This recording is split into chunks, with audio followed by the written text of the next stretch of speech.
3. BTS won 3 American Music Awards tonight. Artist of the Year, Song of the Summer for Swim, Best Male K-pop Artist. And the moment the ceremony ended, all 7 of them jumped on a live stream with 3.6 million people watching and proceeded to spend the next 37 minutes being the most chaotic, wholesome, nostalgic, emotional group of humans on the planet. I was watching in real time. I took notes, I rewound it 4 times, and now I'm here to break down every single moment. The funny parts, the emotional parts, the messy parts, and the parts where I genuinely had to put my phone down and just feel things for a second. Because here's what people who aren't in this fandom don't understand. It's not just a live stream. When BTS goes live after a win like this, it's like getting a phone call from your 7 best friends. And tonight, they had a lot to say. Let's get into it. Okay, before we get into the live stream chaos, let me give you the full picture of what tonight was, because this is genuinely historic, and I want you to understand the weight of it. Tonight was the 52nd American Music Awards, held at the MGM Grand Garden Arena in Las Vegas, hosted by Queen Latifah. And BTS didn't just show up, they dominated. They won Artist of the Year, their 2nd time winning that category, which puts them in the company of Justin Bieber and One Direction as the only groups to win it twice. And before any of you say anything, Taylor Swift was nominated 8 times tonight and went home with 0. I'm not starting anything, that's just what happened. They also won Song of the Summer for Swim, their lead single from the Arione album that went to #1 on the Billboard Hot 100 back in April, and Best Male K-pop Artist. 3 awards total, bringing their career AMA count to 14. Among groups, only Alabama has more, with 23. But Alabama has also been making music since 1969, so... Now here's what makes these awards feel different from other awards. The AMAs are 100% fan-voted. Not a judging panel, not industry insiders, fans. Streaming numbers, album sales, radio plays, all tracked and measured. So when BTS wins Artist of the Year, that is literally ARMY saying, we showed up, we streamed, we bought, we voted. This is yours. And on the live stream, the members said exactly that, multiple times. They were so clear. This award belongs to ARMY, and you could hear it in their voices. They meant it. But here's a little behind-the-scenes detail they shared. They almost didn't make it onto the stage smoothly at all, and the reason is hilarious. But I'm getting ahead of myself. Let's go chronologically. So the live stream begins. All 7 members are together in what looks like a suite or backstage room, still in their outfits from the ceremony. And within the first 60 seconds, someone is already trying to open a champagne bottle. Now, Jimin apparently has a reputation when it comes to opening champagne. The members fully hyped him up like he's some kind of certified sommelier, and the whole thing became this extended bit where people were giving commentary on his technique. Meanwhile, V, Taeyoung, is standing there dressed so well that one of the members told him he looked like Michael Jackson today. And the response was basically, "Oh, is that not allowed?" And then, I don't even know how this transition happened, the conversation somehow jumped to fashion. Calvin Klein underwear, a Gucci shirt, a jacket from some other brand I can't remember. Basically, they were all comparing outfits, complimenting each other's style, and someone said the words, "Everyone found their own unique style today with such genuine pride," which is such a BTS thing to say. But the moment that made me scream was the teleprompter story. So apparently, right before they walked out on stage to accept the Artist of the Year award, the teleprompter they were supposed to read their speech from, they could not see it at all. They were turning their heads left and right, completely flustered, desperately trying to find it. Jin said it felt almost as nerve-wracking as their very first performance ever. Think about that. They've performed in front of hundreds of thousands of people across multiple world tours, and a missing teleprompter nearly undid them. Jimin was apparently trembling, like physically shaking. Jungkook, watching from the side, said Jimin was the most nervous person in the building. And at some point, Jimin looked at the members and said, and I love this, that he would have actually preferred to do an improvised freestyle dance on live television than stand there trying to find the teleprompter. Which honestly, same. That is easier. At least you know what your body is doing. But even with all that backstage panic, they said that the moment they saw armies in the audience, everything settled. They said it every time something makes them nervous. Seeing ARMY in the crowd gives them confidence. After 11 years, it still works. Okay, I need everyone to take a breath with me, because this next part of the live stream is where things got nostalgic, and I was not emotionally prepared for it. Seokjin, started talking about the very first time BTS came to the AMAs. That was 2017, 9 years ago. They performed DNA on that stage and became the first Korean group to ever perform on the AMA stage. Jin said back then he was so nervous, so scared, and then the crowd erupted, and in his words, he kind of thought, oh, we're going to be okay. And standing in that same building tonight with 3 awards in hand, he said a version of that same feeling came back. They also talked about what it means that it's been 5 years since they were all together at a ceremony like this. 5 years. The last time was before their hiatus, before the military service, before all of it. And now here they are, all 7, back on a global stadium tour, filling venues with 61,000 people. They talked about who they got to meet tonight. Glorilla, they said her energy was incredible and she was such a warm, genuine person. They were genuinely starstruck in the best way. And Ziza, who they actually presented an award to during the ceremony. One of the members said he loves her album so much and that it's become really popular back in Korea too. He even jokingly told her she should do a collaboration. Ziza, let's do it together. Direct quote. But the moment that really got me, and I know I keep saying that, but stay with me, was when they talked about the Arirang moment at concerts. So if you've been following the Arirang World Tour, you know that during the shows, there's a moment where the entire stadium sings Arirang, the traditional Korean folk song that the album is named after. And when it happens at venues overseas, in Mexico, in Tampa, in Las Vegas, thousands of non-Korean fans singing a centuries-old Korean folk song together, holding up Korean flags. One of the members said every single time it happens, he gets completely choked up. He said they talked about it in the car on the way to the show. He said when fans hold up the Korean national flag and sing Arirang in unison, he genuinely doesn't understand how this is real. He said, and I'm paraphrasing, our ancestors must be truly happy. And J-Hope mentioned that even Diplo, who was at one of the recent shows, was standing there holding fans and Korean flags, taking pictures. Diplo, at a BTS concert, holding a Korean flag, looking moved.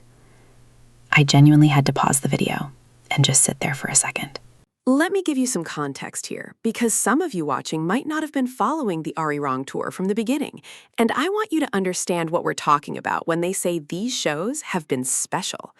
BTS kicked off the Arirang World Tour on April 9th in Goyang, South Korea, their first major world tour since Permission to Dance in 2021 and 2022. The opening night alone generated an estimated $168 million in digital sales. The setlist was 23 songs, 2.5 hours, with a 360-degree stage, pyrotechnics, walls of flame, and thousands of LED lights. 9 tracks from the Arirang album were woven throughout the show. Swim, their #1 single, was described by people who were there as a stadium-wide sing-along where the entire crowd already knew every word, even though the album had just come out. Mic Drop, Not Today, Idol, Fake Love, which apparently hit completely differently now post-military service and had fans in tears. And then there's the Arirang moment I just described, the folk song integration, the national heritage made into something global. That's the emotional peak of the show every single night. Now on the live stream, the members talked about how physically demanding the tour has been. Shins hurting, full body soreness every morning. One member used a very specific military expression, something about waking up feeling like you'd been beaten with a blanket overnight, and said he meant it as the highest possible compliment. That's how good the performances have been. They're leaving everything on the stage, every single night. But they also kept saying, it's so fun. Every time someone mentioned the pain, someone else immediately said, but the show is so fun. And you believe them. You can hear it. Okay, let's come back down to earth for a second, because the live stream wasn't just emotional bombshells. It was also just them being completely normal and ridiculous. The jet lag conversation was iconic. Las Vegas operates on a time zone that is very far from Korea, and the members have been managing it with varying levels of success. Jin apparently gave up entirely and went to sleep at 9 a.m., not p.m., a.m. Jungkook, on the other hand, was still messaging members at 3 in the morning, wide awake, with nothing to do. And at some point, and I need you to fully picture this, Jungkook, winner of multiple Grammy-adjacent awards, global superstar with millions of fans, decided to cope with his insomnia by cooking jjangpyeong in his hotel room at 3 a.m. while texting the members, "I'm eating something right now." And they were texting each other through the night as the sky just gradually got lighter outside. Eventually, someone said, "I'll probably be able to sleep normally again the moment I'm back in Korea." And someone else said, "Yeah, you'll pass out exactly at midnight," which is helpful. Now, the Pokemon card conversation. One member, I won't name names, but you know who, brought what was described as a tremendous amount of Pokemon cards on this tour. And there is apparently a rumor circulating among the members that this person has collected so many rare cards that they're worth over 1 trillion Korean won. 1 trillion won. That's roughly $700 million in Pokemon cards on tour. I just want you to understand the scale of what is allegedly happening in one of those hotel rooms in Las Vegas right now. And then there was the gym bit. Apparently, multiple members are committed to working out on concert days, going to the hotel gym at 10:30 in the morning before shows, and they keep running into each other there by accident. One member said he was actually a little disappointed he didn't run into anyone at the gym today. The parasocial economy of BTS members accidentally seeing each other in elevators is just, it's a whole thing. Now, let's talk about what's next, because after Las Vegas, their final shows here are May 27th and 28th. The tour is heading to Busan, South Korea, June 12th and 13th. And for context, BTS's debut anniversary is June 13th, so they're performing in Busan on their anniversary, on their actual birth date as a group. The boys on the live stream were so excited about this. They immediately started talking about food, cold noodles at a famous intersection, debating whether Dunkin' Donuts in Gwangali Beach is actually famous. It apparently is. Someone mentioned a beef restaurant, someone mentioned pork sundubu, and then someone said, "Oh, we mentioned it now, we can't go," which is such a celebrity problem and also incredibly relatable. They also mentioned Festa. BTS's annual anniversary celebration is coming up soon, which got another round of excitement. But then things got serious for a moment. The members brought up reports about hotels and accommodations in Busan raising their prices significantly ahead of the concerts. And one of the members was genuinely concerned, not just mentioning it, but actually expressing that he felt bad about it. He said fans were being charged many times the normal price. Rooms were fully booked. Getting train tickets to Busan was becoming nearly impossible for people traveling from other cities. One member literally said, "Don't raise prices several times higher than what Koreans pay. Direct, sincere." And then another member joked that they should just open a lodging business in Busan themselves. Namjoon, let's just open a hotel. And Namjoon, RM, apparently has a rumor following him that he spent enormous amounts of money on Pokemon cards. So maybe a hotel is next. But in all seriousness, the fact that in the middle of celebrating 3 AMA wins, they stopped to think about whether their fans could afford accommodation, that's why people love this group. That's the thing that never goes away, no matter how big they get. Okay, the comment reading section. Let's talk about this. 3.6 million people watching means the chat was absolutely on fire, and the members were scrolling, reading, reacting, and it was perfect chaos. First, "Marry me" comments. There were so many. And one of the members genuinely questioned, like philosophically, whether the people writing "Marry me" actually want to get married or if it's just a thing fans write. He was actually curious. He wanted to understand the intent. Then someone read a comment telling Seokjin to stop pulling Jungkook's underwear up, and this launched a whole discussion about how Jin keeps lifting Jungkook's waistband up like he's turning him into a wrestler, and apparently the fans were going crazy about it, and the members thought it was hilarious. Jin's response was basically, "Isn't it fun though?" Jungkook's response was essentially agreement. These two are a menace, and I love them. Taehyung's hair got its own extended conversation. His hair is so long right now, he's been growing it out, and a staff member apparently told him that fans have stopped calling him Oppa and started calling him Unnie, the Korean word for older sister. And Taehyung's reaction was basically, "Yeah, I can see that." He was a little amused, a little unbothered. Very Taehyung.